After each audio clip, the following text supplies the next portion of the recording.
Kenya is endowed with a collection of forests ranging from coastal forest, central high mountain forest to the thick wet rainforest found in the western parts of the country. These forests support an assortment of tree and plant species as well as diverse range of wildlife.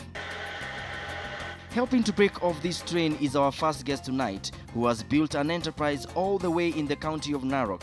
His enterprise is providing alternative source of cooking fuel and helping the country achieve the global goal of 10% forest cover. My name is George Moshu from Narok County. I am a young entrepreneur dealing with briquettes.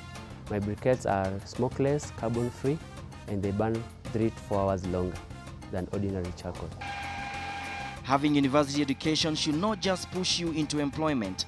As a young intellect, look around and see what problems you can solve, as George narrates. I was schooling in Kenyatta University. I did Bachelor of Arts Economics major, and I also did a postgraduate diploma in purchasing and supplies. I started job seeking like any other graduates. We apply one job from the other, we go from one interview to the other. I did that for almost 6 months. Then I decided to be a job creator other than a job seeker. That's when I came with an idea of doing this business of making briquettes.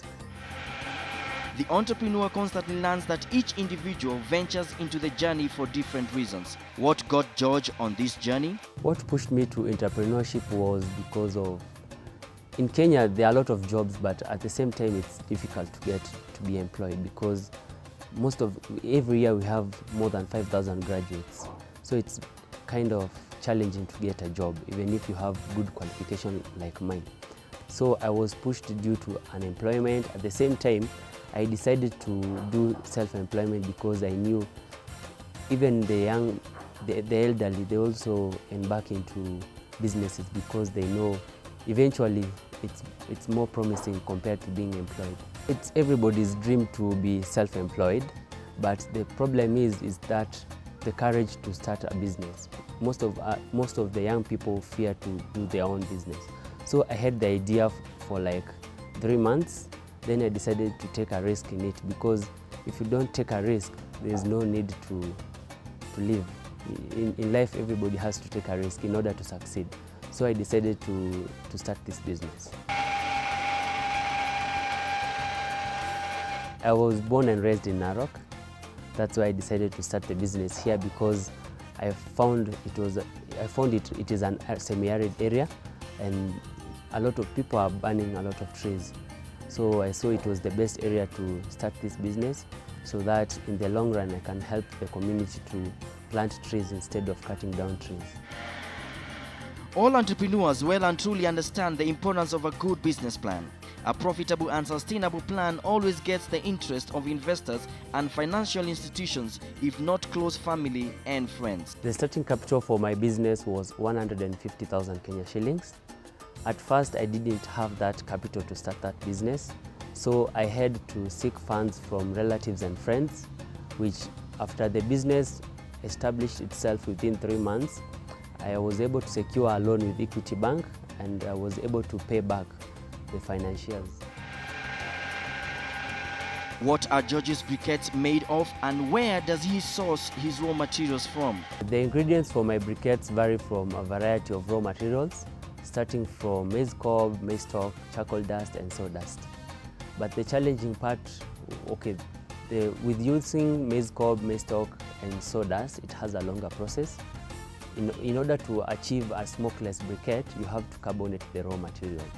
But for the charcoal dust, it's already carbonated, so you just produce the briquettes.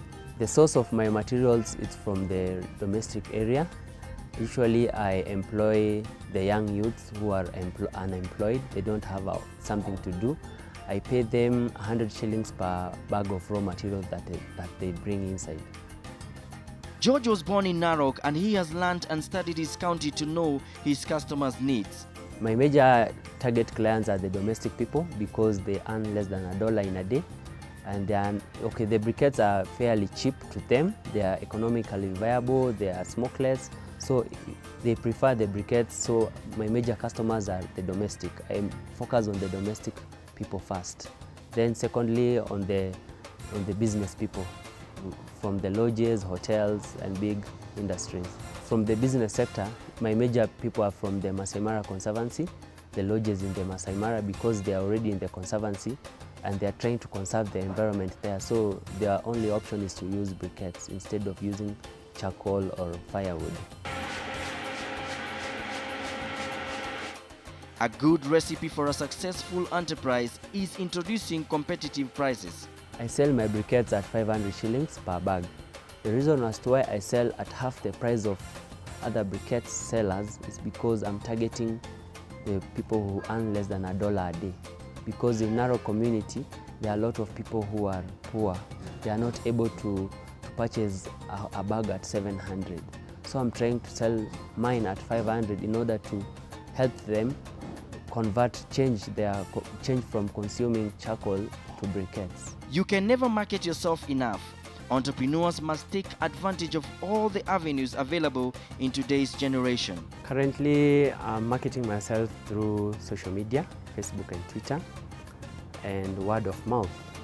At the same time, I prepare some brochures, I distribute them around town, around the hotels. The charcoal burners are a competition, but I won't say they are much of a competition because the demand is too high compared to what I can supply. Because even for the bags that are already in store, they are already booked. So you find that the demand from the community is too high compared to what I can supply. George takes us through the challenges he faces. The main challenge with my business is weather and space. The reason as to why I will say weather and space because I rely on sunlight to dry the briquettes. Currently, I don't have a dryer. The other thing with space, it limits the number of production, the capacity of production. Since with limited space, you have limited production capacity. At the same time, with the limited space, you have limited number of workers. The biggest enemy to success is fear. Fear to take a risk, fear to make that dream a reality. The advice I would give to young people like me is, okay, at first you're doing business, but at the same time you're conserving the environment. But the challenging part, many youths fear to take risk. We all have dreams. You say one day I'll want to do this, one day I'll want to do this, but we fail to make the first step. As I was doing this business of briquette making and briquette selling, a net fund recognized the potential thing that I was doing in conserving the environment, and they awarded me with 1 million Kenya shillings. So currently I'm working with Kenya Climate Innovation Center. They are helping me to develop this business into something that is more viable, more economical, and more sustainable.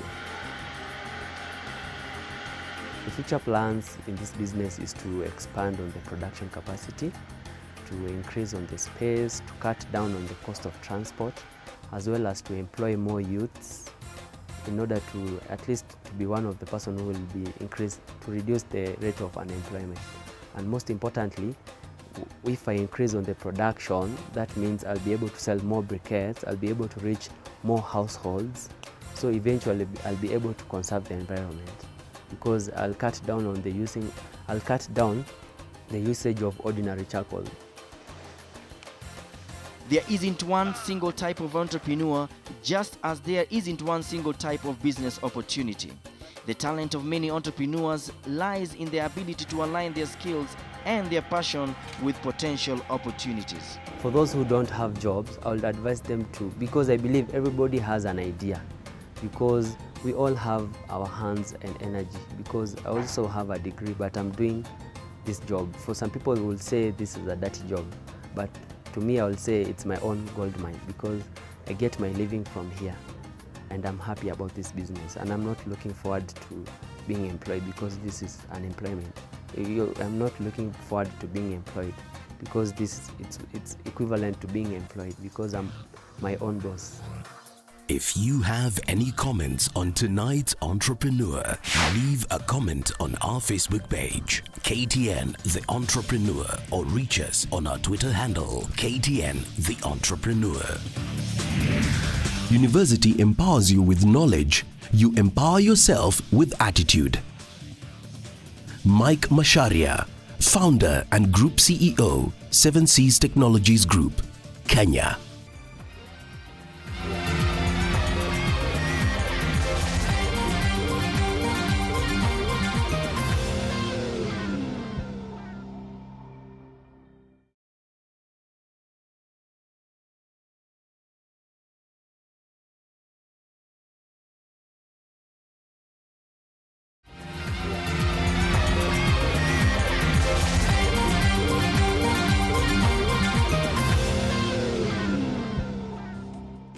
Carbon dioxide is a major greenhouse gas. Trees absorb carbon dioxide, removing and storing the carbon while releasing the oxygen back into the air.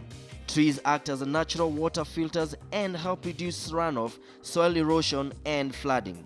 However, trees are most often than not destroyed by certain things such as global warming, which is the result of excess greenhouse gases created by burning fossil fuels and destroying tropical rainforests.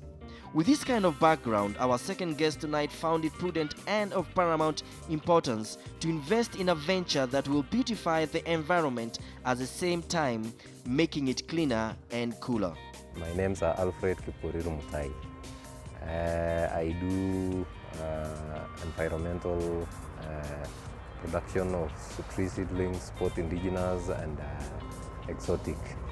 And again, I do water harvesting, through service, run of water, and fish farming as well. Before I started becoming an environmentalist, I used to be a farmer, a small-scale farmer. I used to do tea farming and the normal farming activities at home. What could start as an interest may end up being the area that you fully depend on at a later date. So keep doing what you do and be good at it. As I was continuing with the farming activities, I used to have that attitude of environmental conservation. So I used to raise tree seedlings in small quantities alongside farming activities. And then after some time, I started thinking of making it a bigger opportunity so that I can raise more tree seedlings and also improve the environmental forest cover. Immediately I had exhausted farming activities at home. I started developing that idea of making environmental matters more of concern to me. A culture of saving can end up being of benefit to you as a budding entrepreneur. The first loan I took was from a bank, Equity Bank, 50,000 Kenya shillings. Yeah, and then I invested on the materials for producing the tree seedlings. Initially, I started with a small strip of tree seedlings. It was around 10,000 tree seedlings. And then I started with another plot there around across the road. And then after that, I started using savings, small savings, and loans, borrowed loans, and then I expanded. Kericho is known for its beautifully manicured tea estate, and Alfred knew that he had an upper hand in introducing a venture that would benefit him and his county members. My clients, I just depend on, I'm on a main road, so I depend on passers-by. Yeah, there are no major clients. For the fish, the locals, because I wanted to embrace them, the idea of healthy eating and to people to be healthy. So through fish, they say fish is healthy. It's not like the red meat, and it is also associated with goats.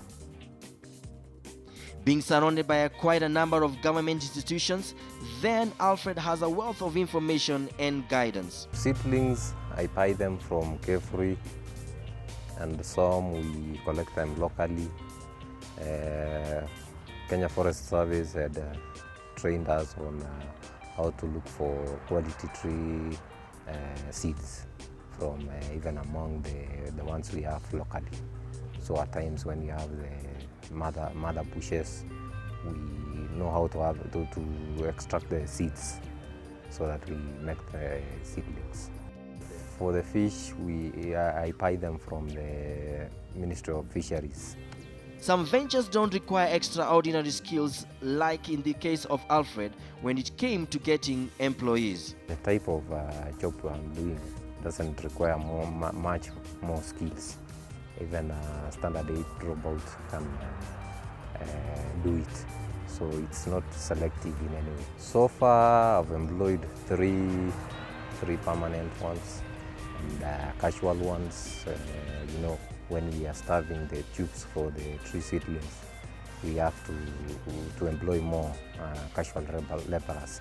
So at some point it's between 18 to 20 casual laborers. Despite cropping challenges from the business, Alfred is able to convince the locals in this area of Kericho to go green and take a piece of beautification with them. The major challenge is the market for the tree seedlings. So the uptake is very slow, especially when it comes to indigenous tree seedlings. We don't have, the local farmers prefer the exotic ones because they want some trees which grows faster and brings income at some short period. So the indigenous tree seedlings, they tend to stay for long before we get a market. In a month, it's roughly between 10 to 15,000 tree seedlings. We are selling the exotic ones. We are selling at 10 shillings per tree seedling. Fish, it takes 6 to 8 months to mature. So when we harvest them, there is a huge market for fish at the moment. In the one pond we have 1,000 tilapia fish, and I'm planning to put the other pond around 1,500 fingerlings, and I'm continuing to create more ponds. What will drive you into entrepreneurship?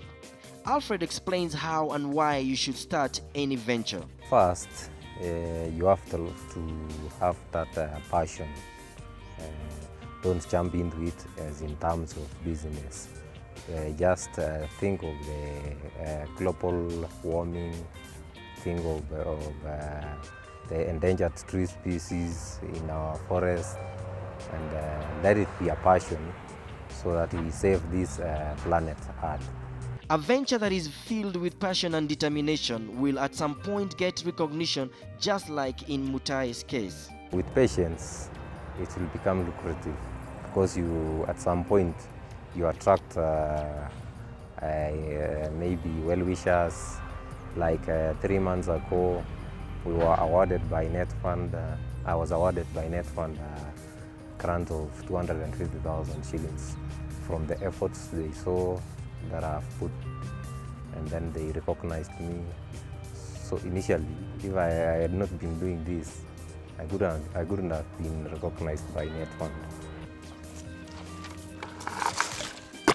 Alfred talks of the greener future plans he has. My future plan is to increase the number of tree seedlings and the number of fish, and to create more employment, because I can see there is a very big gap in terms of employment in Kenya. So initially I just want to employ as much people as possible, and to make Kenya more green and healthy. Any government will promise creation of jobs and all, but Mutai argues that instead of waiting to be employed, why not delve into creating that employment? Those who complain that they don't have anything to do, you can start from where you are, just from scratch. Identify what you like doing and you perfect it. And employment, it's between you and me to create more employment, because we cannot depend every other time on government, and At the moment, we can see they are phasing off some of its employees because of wage bill. So it's us to create, it's the locals to create more employment as opposed to expect the government, because the government doesn't expand. If you have any comments on tonight's Entrepreneur, leave a comment on our Facebook page, KTN The Entrepreneur, or reach us on our Twitter handle, KTN The Entrepreneur.